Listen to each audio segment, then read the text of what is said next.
సత్యసాయి జిల్లా గుండుమల కేజీబీవీ బాలికల హాస్టల్లో ఎమ్మెల్యే ఎంఎస్ రాజు ఆకస్మికంగా తనిఖీ చేశారు. హాస్టల్లో విద్యార్థులకు అందుతున్న సదుపాయాల గురించి ఆరా తీశారు. 250 మంది బాలికలు ఉన్న హాస్టల్లో భోజనాలు సరిగా పెట్టడం లేదని, ప్రతిరోజు ఒకే వంట చేస్తే బాలికలు ఎలా తింటారని ఎమ్మెల్యే ఎంఎస్ రాజు సిబ్బందిపై ఆగ్రహం వ్యక్తం చేశారు.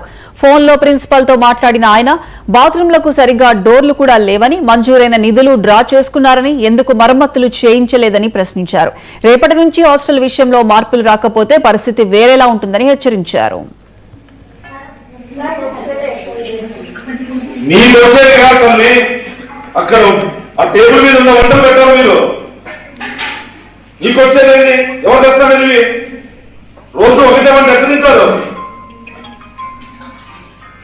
ఎవరు తెస్తాడు మీ కూరగాయలు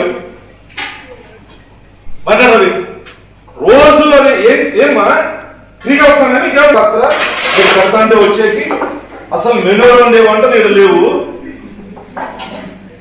ఏం చేస్తాను? చికెన్ ఎంత తెస్తానమ్మా రోజు? అది కూడా ఇంతేనా?